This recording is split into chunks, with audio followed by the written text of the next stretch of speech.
एक बार चीन के एक हिस्से में एक बहुत बड़ा मठ था जहां लगभग 500 भिक्षु रहते थे। वो सभी अपने गुरु के मार्गदर्शन में खुद को जानने का अभ्यास कर रहे थे।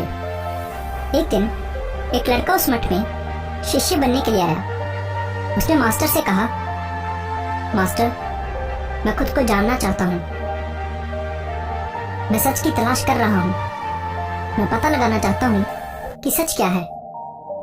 मास्टर ने उसकी ओर देखा और कहा कि अगर तुम सच जानना चाहते हो तो तुम्हें अपना पूरा जीवन दांव पर लगाना होगा।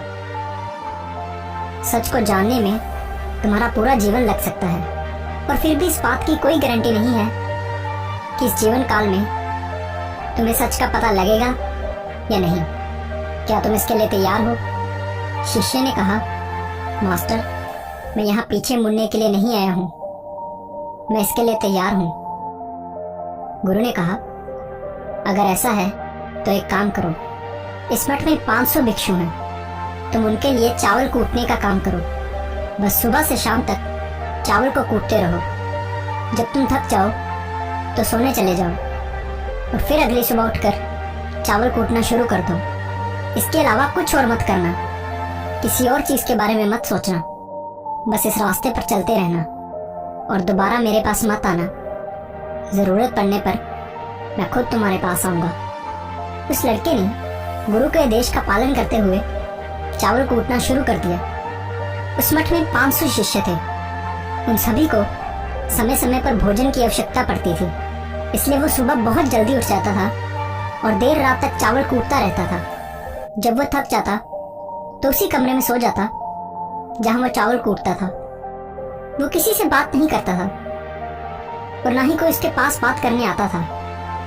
कुछ महीनों तक चावल कूटते हुए उसके मन में पुराने विचार आते रहे, लेकिन जब उन विचारों को कोई नया विषय नहीं मिला तो वो अपने आप ही मिट गए। धीरे धीरे उसके मन में विचार कम होने लगे। कुछ सालों के बाद तो वो अपना नाम तक भूल गया। वो हमेशा चुप रहता और विचारहीन अवस्था में बस चावल कूटता रहता। उसने ना तो कभी ध्यान किया था और ना ही कभी कोई शास्त्र पढ़ा था। मठ के बाकी शिष्य उसे मूर्ख समझते थे। ऐसा करते हुए 12 साल बीत गए। 12 साल बाद एक दिन मास्टर ने घोषणा की कि अब मेरा आखिरी समय आ रहा है और मुझे अपना उत्तराधिकारी चुनना है, जो मेरे बाद इस मठ का मुखिया होगा।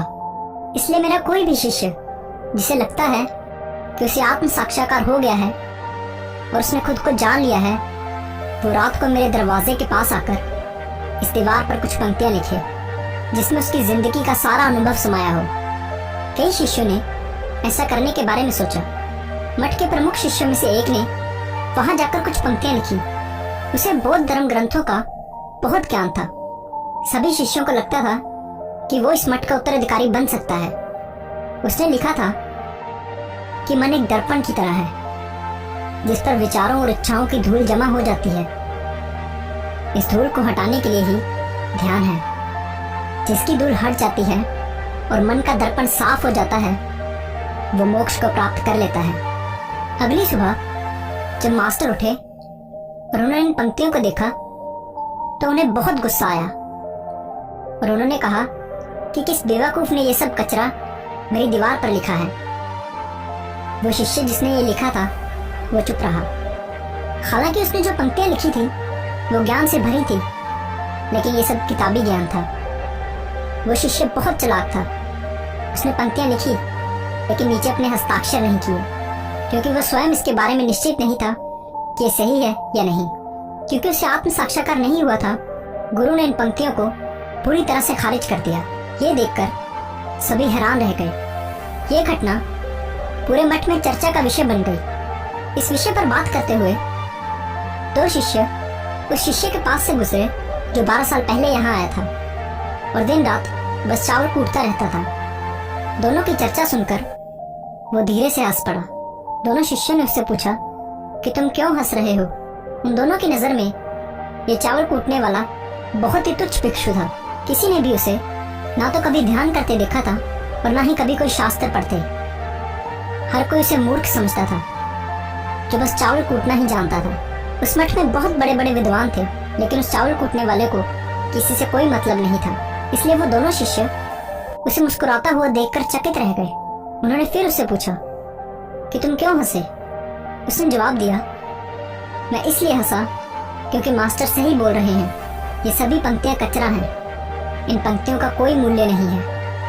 वो दोनों शिष्य चौंक गए। उन्होंने उससे पूछा कि क्या तुम कुछ ऐसी पंक्तियां लिख सकते हो जो इससे बेहतर हो? चावल पीसने वाले ने जवाब दिया, नहीं, क्योंकि मैं अनपढ़ हूं, लेकिन हाँ, मैं कुछ पंक्तियां कह सकता हूं, और अगर तुम उन पंक्तियों को लिख सकते हो तो मैं तुम्हारे साथ जाने के लिए तैयार हूं। उन दोनों शिष्यों ने कहा, ठीक है। वो मास्टर के कमरे के पास गए और चावल कूटने वाले ने कुछ पंक्तियां बोली और दूसरे शिष्य ने उसे दीवार पर लिख दिया और उन पंक्तियों के नीचे लिख दिया, चावल कूटने वाला। उन्हें लगा कि मास्टर इस पर भी गुस्सा करेंगे।